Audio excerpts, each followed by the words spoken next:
Di atas permukaan, Gaza Tengah tersisa kehancuran akibat serangan udara dan darat Israel. Tapi di bawah tanah, ada dunia lain yang tak kalah menegangkan. Ratusan pejuang Hamas dilaporkan terjebak di dalam jaringan terowongan di bawah zona yang kini berada dalam kendali militer Israel. Terowongan bak labirin kematian itu membentang ratusan kilometer di dalam tanah Gaza. Dan meski Israel begitu agresif ingin menghancurkannya, namun bukan hal mudah untuk membongkar terowongan ini. Lantas, seberapa rumit sebenarnya jaringan terowongan Hamas ini? Dan mengapa struktur bawah tanah ini menjadi titik tersulit bagi Israel untuk mengakhiri perang di Gaza?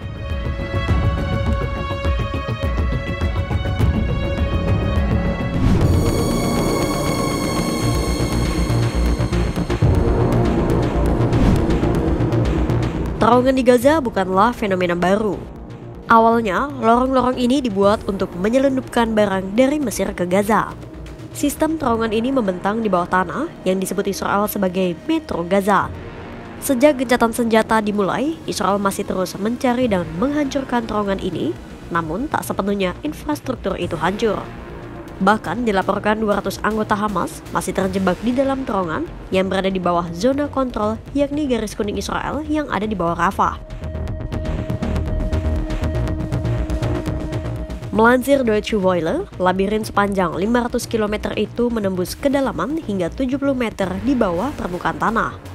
Menurut pakar perang kota di Modern War Institute, bagian dari Akademi Militer Amerika Serikat West Point, John Spencer, skala dan kompleksitas terowongan Hamas tidak ada tandingannya di dunia. Bahkan jika dibandingkan dengan fasilitas bawah tanah Korea Utara. Sebab terowongan ini bukan sekadar jalur pelarian. Di dalamnya terdapat gudang senjata, bahan bakar, makanan, generator, hingga ruang komando. Sistem ini memungkinkan para pejuang Hamas bergerak tanpa terdeteksi, mengaburkan keunggulan teknologi militer udara Israel. Deutsche Welle mencatat ada setidaknya 1.300 terowongan Hamas yang dibangun di bawah Gaza. Dengan tinggi dan lebar masing-masing sekitar 2 meter, para ahli mengatakan bahwa terowongan ini telah memperumit skenario pertempuran Israel dengan kelompok Hamas di Gaza.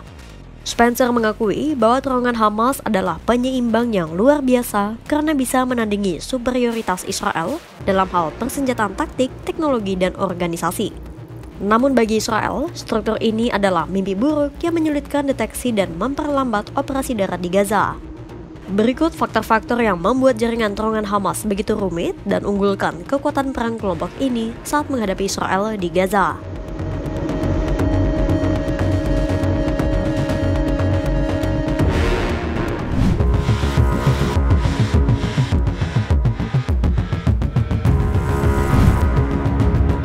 Spencer menyebut terowongan Hamas adalah tantangan bagi Israel. Menghancurkan terowongan ini masih mustahil dilakukan. Sebab tak hanya panjang, terowongan Hamas ini juga dibangun saling menyilang. Ditambah, terowongan itu berada di bawah Gaza, salah satu kota terpadat, membuat Israel harus menghadapi perang perkotaan yang rumit dan menantang.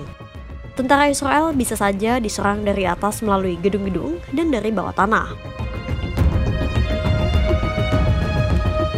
Kesulitan tak hanya di permukaan, tetapi juga di dalam terowongan itu sendiri. Karena di bawah tanah, udaranya jauh lebih dingin dan situasinya gelap. Ditambah, suara-suara seperti tembakan senjata api juga terdengar lebih keras. Terowongan juga lebih mudah dipasangi jebakan. Tentara Israel bisa saja meruntuhkan, membanjiri, atau menghancurkan dan menutup terowongan-terowongan itu. Namun pakar menilai skenario itu belum tentu bisa menghancurkan terowongan Gaza sepenuhnya.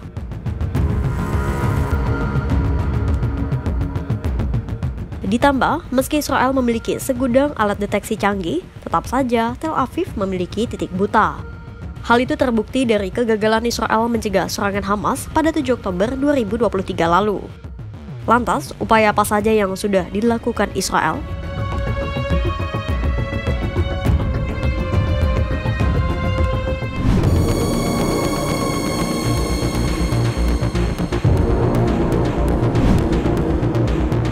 Pada tahun 2014, ketika Israel melancarkan operasi militer yang berujung pada penemuan skala terowongan Hamas, Tel Aviv kemudian melakukan sejumlah tindakan pencegahan.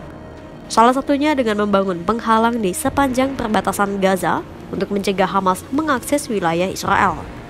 Israel juga telah menggunakan radar dan teknik deteksi lain yang mengukur pola termal, jejak magnetik dan akustik untuk meneliti terowongan. Namun lembaga riset RAND melaporkan keberadaan terowongan itu lebih sering ditemukan dari hasil kerja detektif manusia. Artinya, labirin kematian Hamas itu seringkali ditemukan secara manual oleh tentara Israel yang sedang berpatroli. Atau saat Israel kehilangan sinyal telepon seorang anggota Hamas yang terlacak oleh mereka karena anggota kelompok itu masuk ke bawah tanah. Untuk menghancurkan terowongan Hamas ini, Israel bisa saja menggunakan bom penghancur bunker yang dapat menembus jauh ke dalam tanah. Tapi karena medan Gaza sebagai kota padat penduduk, penggunaan bom penghancur bunker itu dianggap mustahil. Bahkan, Israel juga mencoba menggunakan bom presisi yang dijatuhkan ke terowongan untuk menutup jaringan. Tak hanya melakukan pelacakan dan pemboman, Israel juga telah mengerahkan unit-unit khusus untuk bertempur di terowongan. Unit-unit itu sudah disiapkan sejak tahun 2014 melalui pelatihan di lingkungan simulasi fisik di Israel. Para tentara itu dilatih menggunakan sensor khusus untuk mengetahui apa yang terjadi di dalam terowongan dan bertempur di bawah tanah.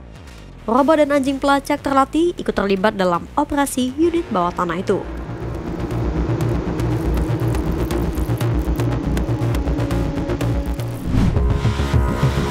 Bagi Israel, perang di Gaza bukan lagi sekadar pertarungan di permukaan tanah, tetapi juga ujian untuk menguasai medan yang tak terlihat.